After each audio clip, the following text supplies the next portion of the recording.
అనగనగా ఒక దట్టమైన అడవి. ఆ అడవిలో ఒక ముసలి పులి నివసిస్తుంది. వయసు పెరగడంతో ఆ పులి ఎక్కడికి పోయి వేటాడలేకపోయేది.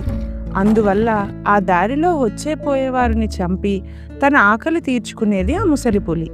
ఒకప్పుడు నేను ఈ అడవికి రాజులా ఉండేదాన్ని. నచ్చిన ఆహారాన్ని తినేదాన్ని. కానీ ఇప్పుడు ఏది దొరికితే అదే తినాల్సి వస్తుంది. అయినా సరే తగ్గేదే లేదు. పులి ఎప్పటికీ పులే. అలా కొన్నాళ్ళు గడిచాక పులికి ఒకరోజు బంగారు కడియం దొరికింది. అబ్బా, బంగారు కడియం చాలా బాగుంది. ఇది నా వేటకు చక్కగా పనికొస్తుంది.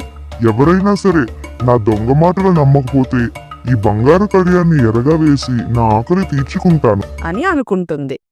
రామాపురానికి చెందిన పేరయ్య అనే వ్యక్తి పని నిమిత్తం వేరొక ఊరికి వెళ్లాల్సి ఉంది.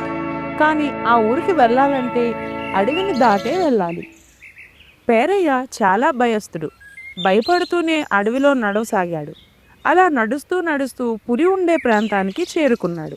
దూరం నుండి పేరయ్యను చూసి పులి సంతోషంతో, అబ్బా, ఈ రోజు నా పంట పండింది. పాపం ఎవరో అమాయకుడు ఇటువైపే వస్తున్నాడు. ఏదో విధంగా ఆ బాటసారిని మాటల్లో పెట్టి మాయ చేస్తాను. ఆపై చంపి నా ఆకలిని తీర్చుకుంటాను హహహ అనుకుంటూ ఆ పేరయ్య రాక కోసం ఎదురు చూస్తూ ఉంది ఆ ముసలి పులి. పులిని చూసిన పేరయ్య ఒక్కసారిగా ఉలిక్కిపడ్డాడు. అమ్మ బాబోయ్, పులి పులి అంటూ పెద్దగా కేకలు వేశాడు. భయంతో వణుకుతున్న పేరయ్యను చూసి పులి, ఓ బాటసారి, భయపడకు. నేను పులినే, కానీ ముసలి పులిని. నేను నిన్ను ఏమీ చేయను. ఎవరు నువ్వు? ఎక్కడికి వెళ్తున్నావు అని అడిగింది అమాయకంగా. నా గురించి నీకెందుకు? నన్ను వదిలేస్తే నేను వెళ్ళిపోతా. దయచేసి నన్ను వదిలేయి అన్నాడు పేరయ్య భయంగా. అరే, నీవు చూస్తే చాలా అమాయకుడిలా కనిపిస్తున్నావు. పైగా పేదరికంలో ఉన్నట్టున్నావు.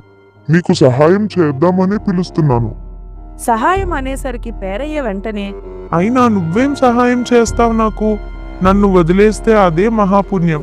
నీ సహాయం నాకు అక్కర్లేదు అని బదులిచ్చాడు. చూడు బాటసారి, ఇదిగో నా వద్ద ఒక బంగారు కడియం ఉంది. దీనిని ఏ పుణ్యాత్ముడికైనా దానం చేయవలెనని ఎంతకాలం నుండో ఎదురు చూచుచున్నాను. అదృష్టవశమున ఈ రోజు నీవు కనబడినావు. ఈ బంగారు కడియంతో నీ కష్టాలన్నీ తీరిపోతాయి సుమా అంది ఆ ముసలిపులి వినయం నటిస్తూ. కడియాన్ని చూడగానే ఆశ కలిగింది పేరయ్యకు. ఆహా, బంగారు కడియం భలేగా ఉందే. కానీ ఇది నీకెక్కడిది? నీవు నాకెందుకు ఇద్దామనుకుంటున్నావు? అందువల్ల నీకేం లాభం అని ప్రశ్నించాడు. అబ్బో, తెలివైన వాడివే, మంచి ప్రశ్న అడిగావు. నాకేం లాభమనే కాదు, నిజమే, నా వంటి క్రూర జంతువు సహాయం చేస్తా అంటే ఎవరు మాత్రం నమ్ముతారు? నేను ఒకప్పుడు చాలా మందిని చంపి బూలెడు పాపాలు మూట కట్టుకున్నాను. ముసలిదాన్ని అయ్యాక కానీ నాకు జీవితం విలువ తెలియలేదు. అందుకే ఎవరికైనా సహాయం చేస్తే ఆ పాపం కొంతైనా తగ్గుతుందని, అంతే తప్ప వేరే ఉద్దేశం లేదు అంటూ పులి అమాయకంగా చెప్పింది. పేరయ్య మనసులో, అబ్బా, ఈ పులి నిజంగా చాలా మంచి పులిలా ఉంది. బంగారు కడియం నాకు దక్కితే ఇక ఏ పనికి పోవక్కర్లేదు. మహారాజులా బ్రతకొచ్చు అని సంతోషించాడు. నిజంగా బంగారు కడియం నాకు ఇస్తావా అన్నాడు పేరయ్య ఆశగా. ఇస్తాను బాటసారి, ఇస్తాను. దీనివల్ల నాకు ఏం ఉపయోగం చెప్పు? నీలాంటి మంచోడికి ఇస్తే పుణ్యం దక్కుతుంది. భయపడకు, నేను ముసలిదాన్ని. సగం పళ్ళు కూడా ఊడిపోయాయి. నిన్నేం చేయను, నన్ను నమ్ము. నీకు మేలు కలుగుతుందని చెప్పింది.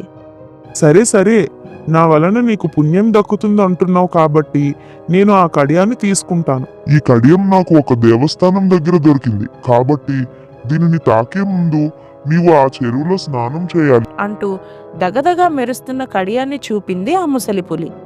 ఓస్, ఇంతేనా? చిటికలో స్నానం చేసి వస్తాను అంటూ ఆలోచించకుండా చెరువులో దిగాడు పేరయ్య. ఆ చెరువు బురద బురదగా ఉండడంతో ఊబిలో ఇరుక్కుపోయి, కాపాడండి కాపాడండి అని పెద్దగా అరిచాడు. పులి, భయపడకు, నేను వచ్చి నిన్ను రక్షించి పైకి తీయుదును అని అతని వద్దకు వచ్చి మీదకు దూకి చంపి తృప్తిగా ఆరగించినది.